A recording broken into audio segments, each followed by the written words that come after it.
क्या कभी आपने सोचा है कि एक पल का गुस्सा पूरी जिंदगी को बर्बाद कर सकता है और जब सच सामने आता है तब तक बहुत देर हो चुकी होती है। आज की कहानी में भी कुछ ऐसा ही होने वाला है, जहां मोहब्बत, नफरत, गलतफहमी और बदले की आग सब कुछ जलाकर राख कर देती है। जब सालार ने नूर के साथ बदतमीजी की तो ये बात जुल्फिकार शाह के दिल को चीर गई। उसकी आंखों में गुस्से की आग भड़क उठी और बिना कुछ सोचे समझे वो तूफान की तरह घर से निकल पड़ा। दूसरी तरफ सालार, अरुष्मा और अंजुम बेखबर बैठे थे कि अब उनके सामने एक ऐसा तूफान आने वाला है जो सब कुछ हिला देगा। अचानक दरवाज़ा खुलता है और जुल्फ़िकार की एंट्री होती है। उसका चेहरा गुस्से से लाल, आंखों में नफरत और दिल में एक ही सवाल, मेरी बीवी को तंग करने की हिम्मत कैसे हुई। मुर्तज़ा उसे देखते ही भड़क उठता है और उसे घर से निकल जाने का हुक्म देता है, लेकिन इस बार जुल्फ़िकार चुप रहने वालों में से नहीं था। वो सीधे सालार के पास जाता है और उसका गिरेबान पकड़ लेता है, आवाज़ में गूंजती हुई दहाड़, जब मेरा तुमसे कोई रिश्ता नहीं तो तुम्हारा बेटा मेरी बीवी के पीछे क्यों पड़ा है। ये सुनते ही अरुष्मा के होश उड़ जाते हैं। सच जैसे एक झटके में सामने आ जाता है, लेकिन सालार का अहंकार उसे पीछे हटने नहीं देता। वो जुल्फ़िकार को जोर से धक्का देता है और कहता है, हाथ छोड़ो मेरा। बस फिर क्या था, गुस्से में अंधा हुआ जुल्फ़िकार सालार पर टूट पड़ता है, एक के बाद एक वार, जैसे उसके अंदर सालों का दर्द बाहर आ रहा हो। लेकिन ये सब मुर्तज़ा सह नहीं पाता। उसका सीना पकड़ता है, सांसें तेज हो जाती हैं और अचानक वो ज़मीन पर गिर पड़ता है। Heart attack. ये देखकर सबके पैरों तले ज़मीन खिसक जाती है। सालार अपने बाप को उठाकर अस्पताल की ओर भागता है और वहीं जुल्फ़िकार का गुस्सा एक पल में डर में बदल जाता है। मैंने क्या कर दिया। दूसरी तरफ जब जुल्फ़िकार घर लौटता है तो नूर उसकी हालत देखकर घबरा जाती है। उसके ज़ख्म, उसका गुस्सा, सब कुछ साफ दिखाई दे रहा था। नूर बार बार पूछती है, क्या हुआ, और जुल्फ़िकार सिर्फ इतना कहता है, अब वो सालार तुम्हें कभी तंग नहीं करेगा। लेकिन कहानी यहीं ख़त्म नहीं होती। असली तूफ़ान तो अभी बाकी था।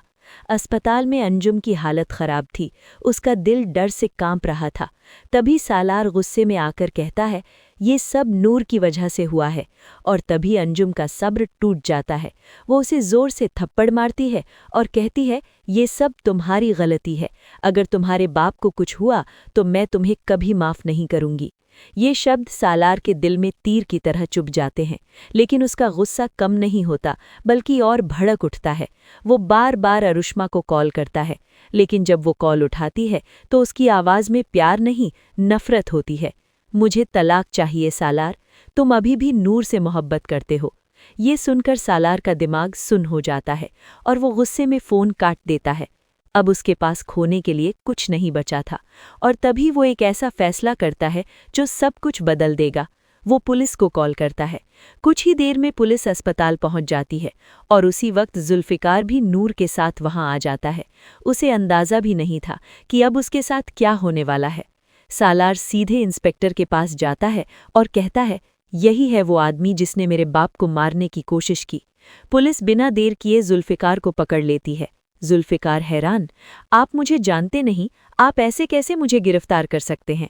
वो फ़ोन निकालने की कोशिश करता है, लेकिन सालार उसका फ़ोन छीन लेता है और कहता है, अब तुम्हें सज़ा मिलेगी। नूर ये सब देखकर टूट जाती है। उसकी आंखों के सामने उसका प्यार बेइज्जत हो रहा था और वो कुछ नहीं कर पा रही थी। अंजुम भी खामोश थी, क्योंकि अब हालात उसके हाथ से निकल चुके थे। जब पुलिस जुल्फ़िकार को लेकर जाती है तो नूर की आंखों में आंसू और दिल में डर भर जाता है। अब क्या होगा। सालार की मुस्कान और भी खतरनाक हो जाती है। वो कहता है, ये तो बस शुरुआत है। और यहीं से कहानी एक ऐसे मोड़ पर पहुंचती है जहां हर रिश्ता टूटने लगता है, हर सच्चाई सामने आने लगती है और हर किरदार अपने असली चेहरे में दिखने लगता है।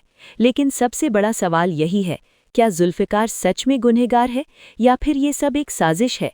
क्या नूर अपने प्यार को बचा पाएगी या फिर हालात उसे भी मजबूर कर देंगे, और क्या सालार की नफ़रत उसे बर्बादी की तरफ ले जाएगी।